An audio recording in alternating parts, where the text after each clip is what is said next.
Have you ever wondered what betrayal sounds like? For most, it is screaming or shattered glass, but for me, it was chillingly quiet. It was the metallic click of a deadbolt sliding shut on a freezing December night, when the woman who birthed me looked at my two shivering children and closed her door. She thought she was leaving me to die, not knowing that bitter cold forged the person who would return to steal her entire empire. Hello and welcome back to Maya Revenge Stories. We want to start by thanking you for your endless support, but unfortunately, YouTube has completely demonetized our channel, leaving us without the budget to keep operating here. Because of this, we are forced to pause all new uploads on YouTube for the foreseeable future and transition our operations exclusively to Patreon. If you enjoyed today's story, please consider supporting us by joining our Patreon family, where you will find exclusive, true stories that are even better, much longer, and incredibly detailed, featuring multiple emotional voice actors for scenarios we simply cannot make public on YouTube. You can join us right now by scanning the Patreon QR code on your screen or by clicking the link in the description or the pinned comment of this video. Now, let us begin today's story as we follow the harrowing journey of our main character, Cassidy Ball. The smell of sterile hospital antiseptic still haunted my nightmares when the bankmen came. It had only been a few weeks since my husband, Julian, succumbed to a sudden, wildly aggressive illness that ravaged his body in a matter of days. I was 28 years old, a young widow drowning in an endless ocean of grief, but the universe was not finished taking from me. In his desperate, feverish attempts to save his failing tech company, Julian had taken on an insurmountable mountain of debt from ruthless, shadow-dwelling investors. The grace period expired almost the second his heart stopped beating, exactly 3 days before Christmas, as a historic, violent blizzard began to choke the outer edges of Boston. The final foreclosure notice was executed. The collection agents did not care that my daughter, Harper, was only 9 years old, or that my son, Leo, was just 4. They did not care about the freezing temperatures dropping well below zero outside our frosted windows. We were given exactly 1 hour to pack whatever we could carry and get out of the only home my children had ever known. My hands shook uncontrollably on the steering wheel of my failing, beat-up sedan. The broken heater rattled in the dashboard, blowing barely lukewarm air against the frozen windshield as the snow rapidly piled up on the dark, empty roads. With $0 in my bank account and every single credit card maxed out, my options were entirely gone. Pride was a luxury I could no longer afford. I had to swallow my dignity and drive to the one place on earth I swore I would never return, the Sterling estate. My parents, Richard and Eleanor Sterling, lived in an exclusive, heavily gated enclave meant only for the ultra-wealthy. The drive, which usually took 45 minutes, took nearly 2 agonizing hours in the blinding snow. When I finally pulled up to their massive iron gates, the sheer scale of their magnificent mansion looked like a glowing castle against the pitch-black sky. The sprawling driveway was lined with luxury vehicles belonging to the city elite. I dragged my exhausted body out of the car, clutching Leo tightly to my chest and firmly holding Harper by her small, shivering hand. The biting wind felt like razor blades slashing against our exposed faces as we trudged up the massive stone steps.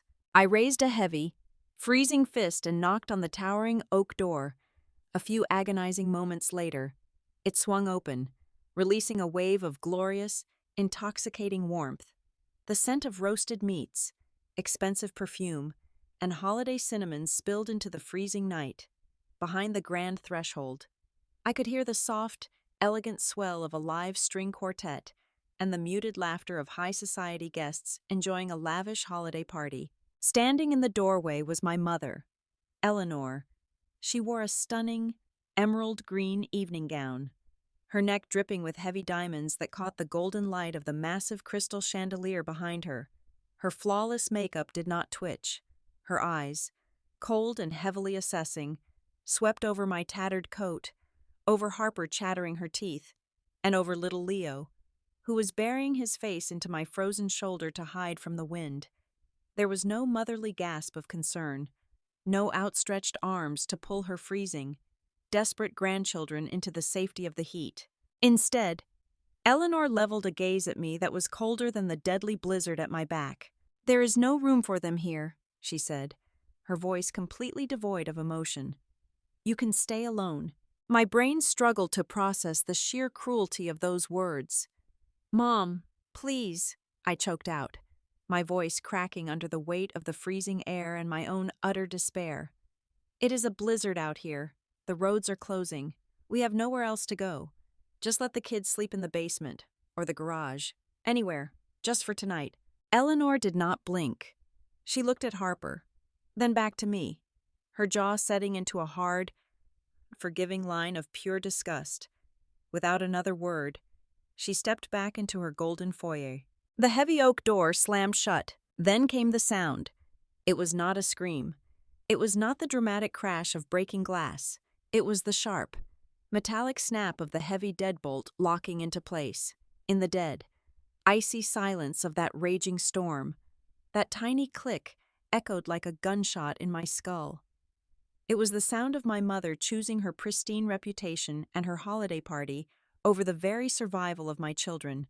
Tears froze hot and fast on my cheeks as I gathered my babies and stumbled back down the stone steps, throwing us into the freezing metal box of my dying car. I started the struggling engine, wrapping both of them in my only thin blanket. I looked up into the rearview mirror. The mansion stood there, grand and blazing with golden light, mocking the darkness we were trapped in. In that freezing, suffocating isolation, the devastated, grieving widow inside me quietly died, staring at my shivering children in the back seat. Something entirely new took her place. I made a silent, tear-soaked vow to the winter sky.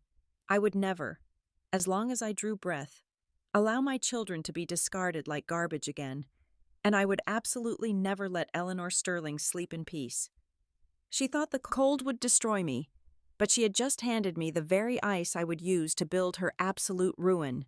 The next 2 months were a masterclass in human invisibility. We joined the hidden, desperate ghost population of the city, anchoring our lives around 24-hour highway rest stops and the harsh neon glare of gas station parking lots. Sleep came in shattered, freezing fragments, every single night. I would keep the car engine running for exactly 10 minutes every hour, just to keep us from freezing to death, praying the fuel gauge would not drop to 0. Every morning at 5 o'clock, I would wash Harper and Leo in the icy sinks of public restrooms, using rough paper towels and cheap pink bar soap to scrub the exhaustion from their little faces. Our meals were whatever I could piece together from dollar menus and clearance bakery racks. I learned exactly how to stretch a $5 bill to feed 2 growing children while I chewed on the discarded scraps. We were entirely forgotten by the world above, navigating a brutal urban wilderness. But I did not break. I simply grew harder, driven by a primal, burning instinct to keep my babies breathing. The turning point came on a bitter Tuesday night inside a sterile, fluorescent-lit diner. I was counting out pennies to buy a single plate of French fries for the kids when a shadow fell over our worn vinyl booth. I looked up and my blood went ice cold. It was Sloane. She was the ruthless, sharp-tongued chief executive of the tech firm that had been Julian's most vicious competitor. She had spent 5 years trying to crush his business into dust, and now, here she was, staring down at his ruined widow in a roadside diner. I braced myself for the cruel mockery I thought was surely coming. Instead, Sloane slid into the booth opposite me, her sharp eyes locking onto my shivering children. She did not offer empty pity or soft, comforting words. She slammed a crisp $50 bill on the sticky table. "You look like hell, Cassidy," she said, her voice rough like sandpaper. "My basement is empty. It has a massive space heater, a private bathroom, and a heavy lock on the door. You are moving in tonight. Do not even think about arguing with me." Sloane did not just give us a roof. She handed me a lifeline. 3 days later, she leveraged an old contact to get me hired on the night shift at Lumina Crest Logistics, one of the most massive supply chain hubs on the entire East Coast. My new world was a sprawling, concrete caverns spanning hundreds of thousands of square feet, filled with the deafening roar of diesel forklifts and the endless, dizzying conveyor belts of global commerce. For 12 grueling hours a night, I hauled heavy pallets, checked massive inventory logs, and scanned thousands of barcodes until my hands bled and my spine screamed in sheer agony. It was brutal, bone-crushing physical labor that broke most people within the first 2 weeks. But amidst the chaotic noise of towering cardboard boxes and screaming warehouse managers, something inside my brain snapped wide awake. The logistics system Lumina Crest used was a bloated, rotting dinosaur. Cargo was constantly delayed, shipping routes were completely overlapping, and millions of dollars were bleeding out every single quarter through sheer operational incompetence. I started noticing the hidden patterns in the chaos. During my rigid 15-minute breaks, while the other exhausted workers smoked cigarettes out by the loading docks, I huddled in the dim break room with stolen legal pads and broken pens. I began writing out complex algorithms, mapping out data points, and completely redesigning the entire flow of the warehouse operations. I realized, with a shock of clarity, that I possessed a terrifyingly sharp mind for data optimization. I could see the intricate matrix of the global supply chain in a way no one else in that towering building could even comprehend. Then came the night I found the ghost in the machine. Because I was doing inventory reconciliation, I had low-level access to the partner financial routing systems. One evening at 3 in the morning, while trying to track a missing shipment of imported electronics, I noticed a bizarre anomaly in the ledger. Massive blocks of Lumina Crest shares were being systematically shorted and then bought up through a complex maze of offshore shell entities. The company's valuation was being artificially tanked from the outside, suffocating the board of directors into a panic. I traced the routing numbers, bypassing the internal firewall with the coding tricks Julian used to mumble about in his sleep. When the final layer of encryption fell away, the name of the parent holding company flashed boldly on my cracked monitor: Sterling Horizon Capital, my mother's private investment fund. Eleanor was orchestrating a hostile, shadow takeover of Lumina Crest Logistics. She was bleeding the company dry so she could sweep in and buy the wreckage for pennies on the dollar. A normal person would have panicked. A normal employee would have printed the documents and blown the whistle to the authorities. I did neither. I sat perfectly still in the flickering light of the warehouse terminal, feeling a cold, euphoric smile stretch slowly across my face. I opened a hidden directory on the secure server and began quietly copying every single digital footprint, every illegal trade, and every manipulated data point tying my mother to the corporate sabotage.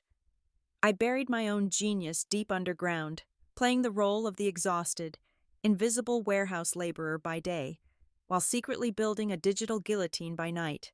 Eleanor Sterling had absolutely no idea that the vulnerable daughter she left to freeze in the winter snow was now sitting directly inside the nervous system of her next massive corporate conquest, quietly gathering the exact weapons needed to destroy her. 4 years is a remarkably short amount of time to build an empire. But when you are fueled by pure, adulterated vengeance, time moves differently. I did not just climb the corporate ladder at Lumina Crest Logistics, I completely rebuilt it. I started by anonymously submitting a tiny fraction of my optimization algorithm to the executive board. Within 3 weeks, the company saved over $2 million in fuel costs alone. When the board frantically hunted down the genius behind the code, they found me, still wearing my steel-toed boots on the warehouse floor. By my 3rd year, I had traded my neon safety vest for a tailored silk suit. By year 4, I was officially named the Senior Chief Operating Officer.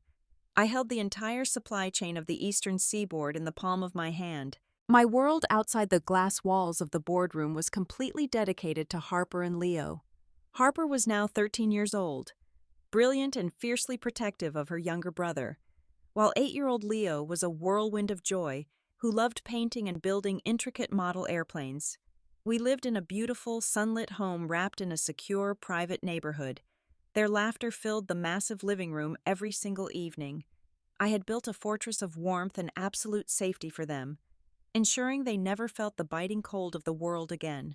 But the past is a venomous thing. and it has a habit of creeping under the door. Through my growing network of corporate informants, I discovered exactly how my mother was explaining my sudden disappearance to her high society friends. Eleanor Sterling was not playing the role of a grieving mother. She was playing the victim of a tragedy she entirely invented. She was actively spreading rumors over crystal glasses of champagne at charity galas, weeping gracefully as she told senators and wealthy socialites that the tragic death of my husband had driven me completely insane. She claimed I had joined a radical, dangerous cult, abandoned my family, and kidnapped her precious grandchildren in the dead of night. She painted herself as the devastated matriarch, endlessly searching for the grandchildren she loved so dearly. Hearing those lies did not break my heart. It only sharpened my blade. To ensure Eleanor could never use the legal system to track us down or lay claim to my children, I hired the most aggressive corporate law firm in the city. I quietly and permanently legally changed all three of our last names. I scrubbed every single public record, sealed our residential deeds behind ironclad trusts, and completely erased our connection to the Sterling family bloodline. On paper, the daughter Eleanor Sterling, abandoned to the snow, ceased to exist. Then, the global supply chain crisis hit. It was an unprecedented disaster that brought the global economy to its knees. Major international ports gridlocked. Massive cargo ships sat anchored in the oceans for months, unable to dock. The entire east coast of the United States was effectively paralyzed. Retailers were panicking. Raw materials were rotting in transit, and billions of dollars were evaporating into thin air every single week, while other logistics companies scrambled and collapsed under the pressure. I walked into the Lumina Crest boardroom and unleashed the full, unrestricted version of my proprietary routing algorithm. It was a masterpiece of digital engineering. My system bypassed the congested major ports, utilizing a hidden web of secondary harbors, automated freight trains, and hyper-optimized trucking routes that nobody else had even considered. Within 48 hours, Lumina Crest was moving cargo at a speed that defied logic. We single-handedly saved the retail industry of the entire state. In less than 6 months, our company valuation skyrocketed, transforming Lumina Crest from a struggling regional hub into a multi-billion-dollar global powerhouse. I was no longer just an executive. I was the invisible architect of the region's survival. And in the beautiful poetic irony of the universe, the crisis was absolutely suffocating my mother. Sterling Horizon Capital was heavily leveraged in perishable goods and overseas manufacturing because of the massive port delays. Eleanor's investment fund was bleeding cash at a catastrophic rate. Margin calls were hitting her desk daily. Her elite investors were demanding their money back. To avoid total bankruptcy, Eleanor desperately needed to move her stranded assets across the country, and there was only one logistics company on the planet with the capacity to do it: Lumina Crest. She had no idea. She was handing the keys to her survival directly to the daughter she tried to freeze to death. When Sterling Horizon Capital begged our firm for emergency shipping contracts, I approved them immediately, but I did not save her. I began to quietly, methodically lay the trap, using my absolute administrative control over the digital routing matrix. I personally oversaw every single container belonging to my mother's fund. I did not outright cancel her shipments, which would have sparked a massive lawsuit. Instead, I manipulated the algorithm to torture her. I routed her most time-sensitive electronics through the slowest, heavily delayed border checkpoints. I ensured her massive shipments of luxury textiles were mysteriously loaded onto freight trains that required 3 extra days of maintenance. I engineered brilliant, untraceable micro-delays, a 12-hour hold at a way station here, a missed cargo transfer there. To the naked eye, and to any external auditor, it looked like standard, unavoidable congestion in a struggling global market. But in reality, it was a perfectly orchestrated strangulation. Every single delay I coded into the system cost Eleanor hundreds of thousands of dollars in daily breach of contract penalties. I was pushing her fund into a severe, inescapable liquidity trap. She was desperately burning through her personal fortune and mortgaging her properties just to keep the corporate lights on. Completely unaware that the invisible hand slowly crushing her throat belonged to the little girl she had locked out in the blizzard. I sat in my corner office, sipping hot coffee, watching the digital markers of her wealth plummet into the red, and for the first time in 4 years, I felt perfectly, incredibly warm. The collapse of an empire does not happen all at once. It begins with a hairline fracture. For the Sterling family, that fracture echoed across national television on a crisp Tuesday morning.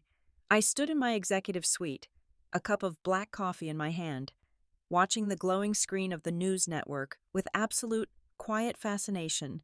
Dozens of federal agents in dark windbreakers were carrying heavy cardboard boxes out of my father's prestigious downtown office. Richard Sterling was being indicted by the Federal Bureau of Investigation.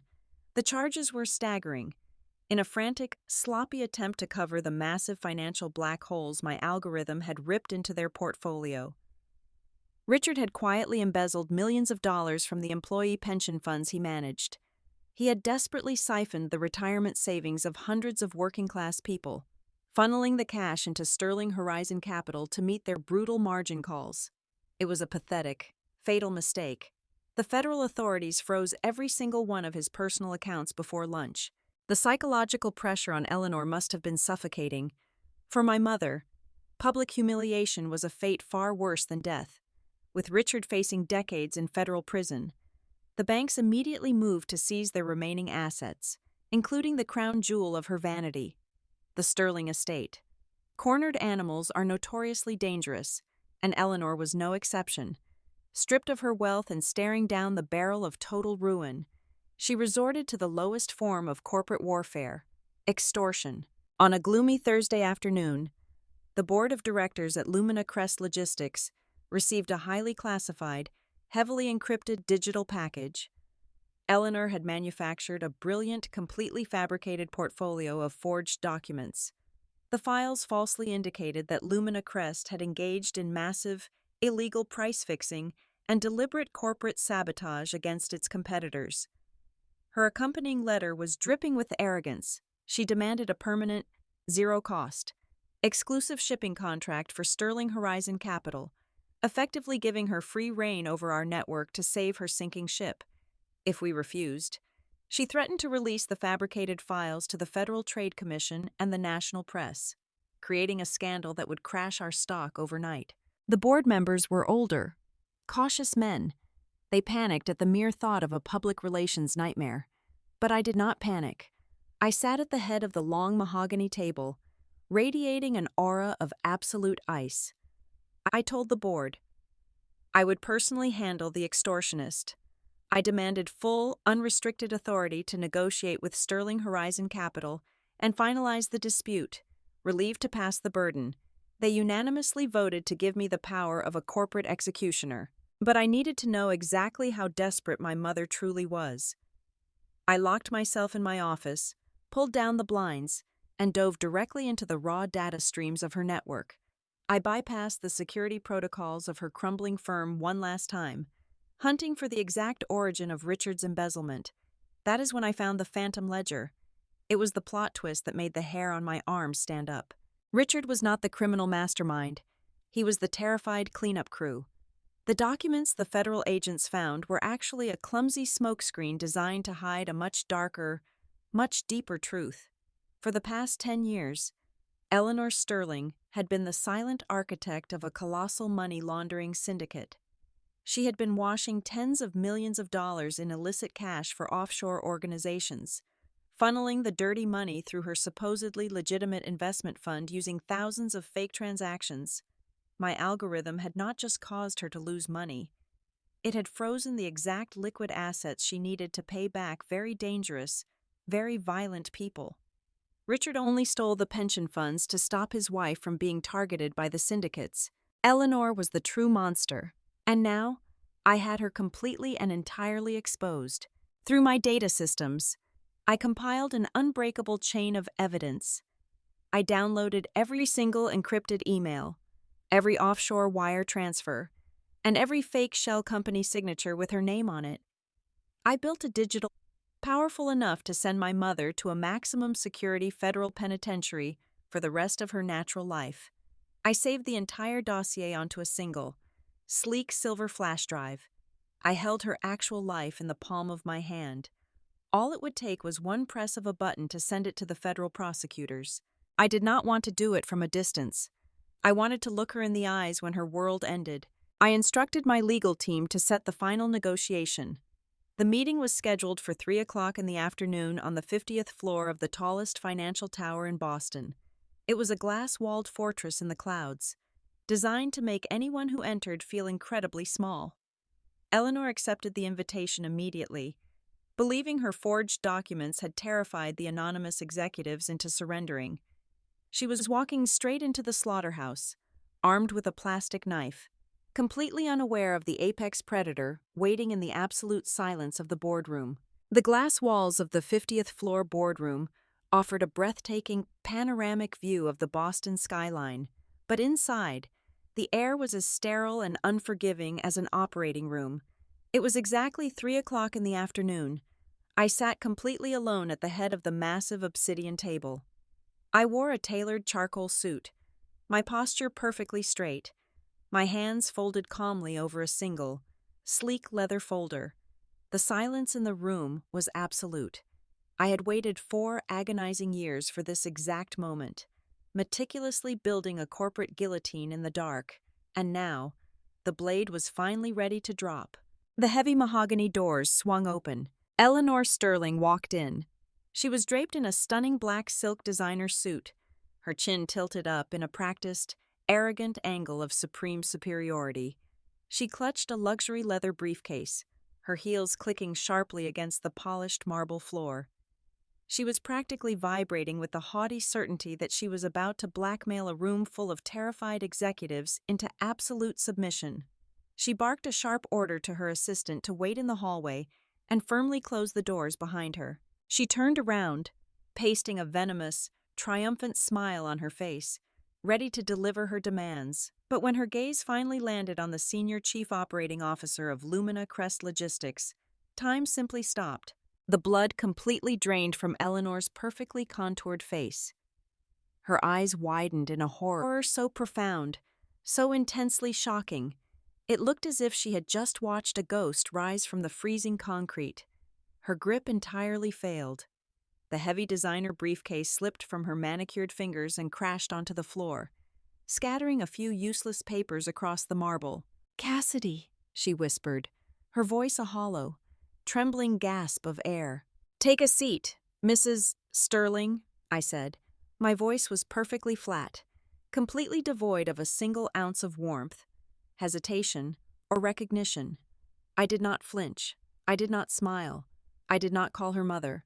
I addressed her with the exact tone one might use for an insect that had just crawled onto a pristine floor. Eleanor stumbled forward on shaking legs. Her mind was violently trying to bridge the impossible gap between the freezing, destitute widow she threw into a blizzard and the terrifyingly calm corporate monarch sitting at the head of a multi-billion-dollar empire. She practically collapsed into the plush leather chair opposite me, her chest heaving as she struggled to breathe. "Cassidy, my God, is it really you?" she stammered, her voice cracking. "I have looked everywhere for you. I have wept every single night. The rumors, the terrible things people said. I had to protect our family image, but I never stopped loving you." Realizing she had walked completely blind into a trap, she instantly weaponized her motherhood. Tears rapidly welled up in her eyes, spilling over her expensive cosmetics. She reached her shaking hands across the cold table. "Please, darling, you have to understand. That night, I was so afraid. Richard was furious about Julian's massive debts. I was trying to protect you by sending you away, so the creditors would not associate you with us. But we are family. You are my flesh and blood. You are the executive here. You can stop this crisis. You can save our family. I am your mother." I let her cry. I sat there in absolute, punishing silence for 60 agonizing seconds, just watching the pathetic, desperate performance of a cornered predator frantically trying to play the victim. "Are you quite finished, Mrs. Sterling?" I asked, my tone sharp enough to cut solid glass. Her fake sobs violently hitched in her throat. The maternal mask instantly slipped away, revealing the raw, frantic panic underneath. I reached into my pocket and placed the silver flash drive onto the obsidian table. Next to it, I slid the thick leather folder across the smooth surface until it stopped directly in front of her trembling hands. "Your forged blackmail documents regarding our supply chain are cute," I said calmly, leaning back in my chair.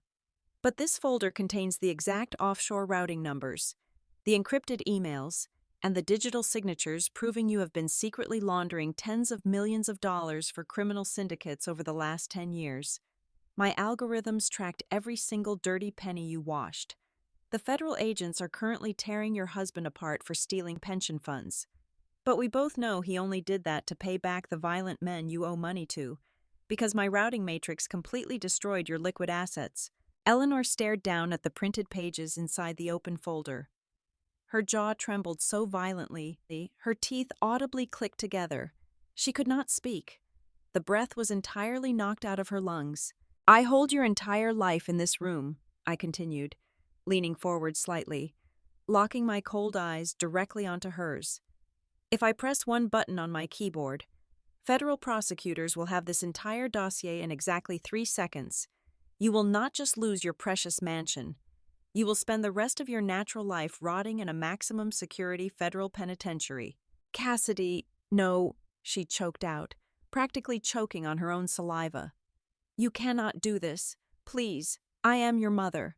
"I do not have a mother," I replied instantly, my voice echoing relentlessly off the glass walls. "My mother died in a blizzard 4 years ago. Now, I am going to offer you a business deal. Lumina Crest is going to officially acquire Sterling Horizon Capital, including all of its remaining viable assets, client contracts, and intellectual property. The purchase price is exactly $1. Eleanor violently gasped, clutching her chest as if she had been shot. $1? You are stealing my entire company. You are taking everything I have ever built in my entire life." "I am taking your life's work, yes," I stated, completely unfazed by her outrage.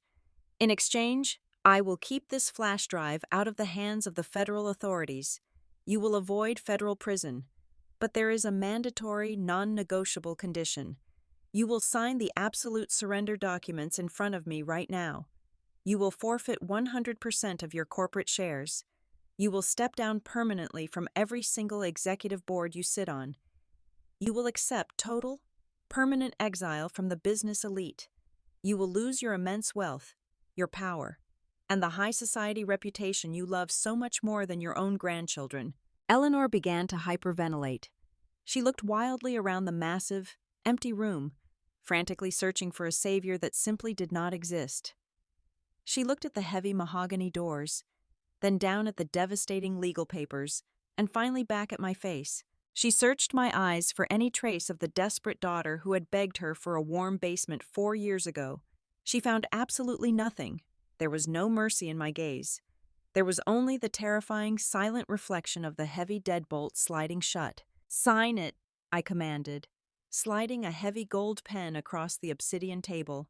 With trembling, violently shaking hands, Eleanor Sterling picked up the gold pen.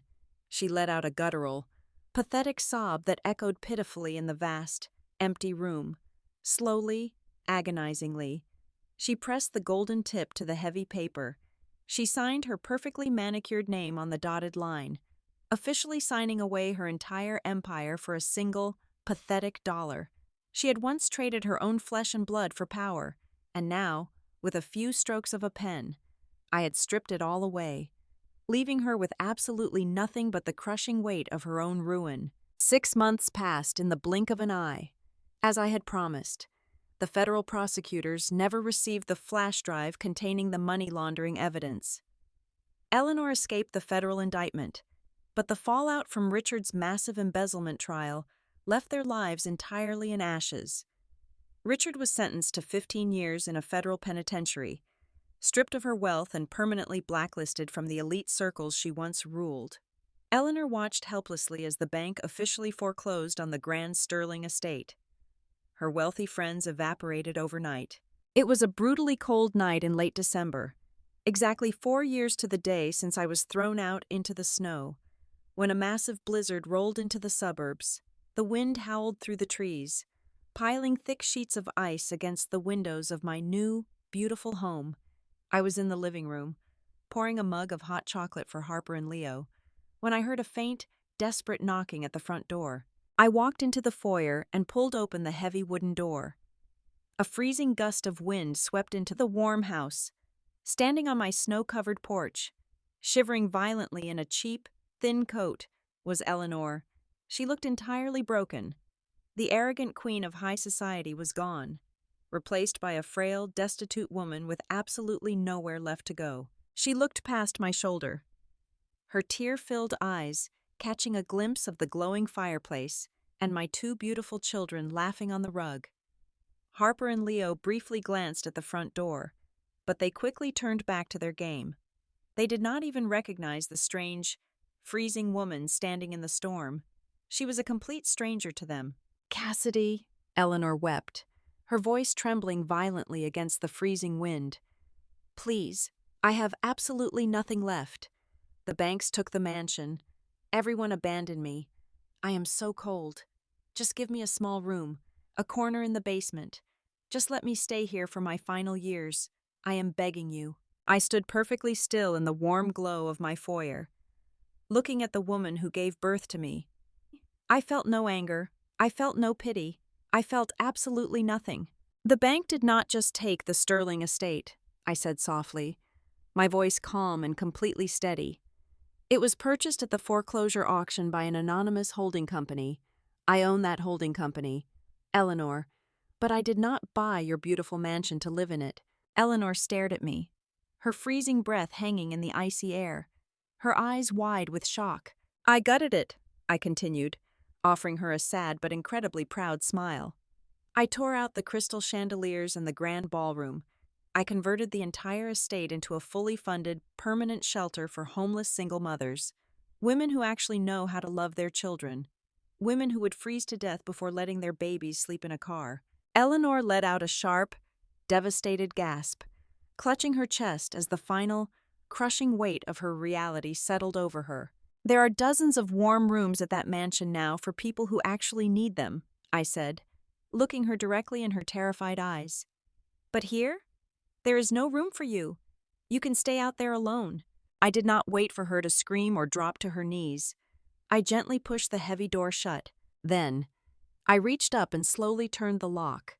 The sharp, metallic click of the deadbolt echoed through the quiet foyer. 4 years ago, that exact sound had shattered my heart and left me to die. Tonight, it was the most beautiful, liberating melody I had ever heard. It was the sound of a permanent wall falling between my family and the darkness. I turned my back to the freezing storm, walking away from the door and stepping back into the warm, beautiful light of the life I had built. Thank you all so sincerely for listening to my story today. I would love to know where in the world you are listening from, so please let me know in the comments.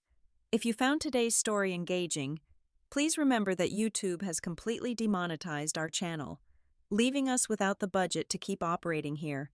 Because of this, we are forced to pause all new uploads on YouTube for the foreseeable future and transition our operations exclusively to Patreon.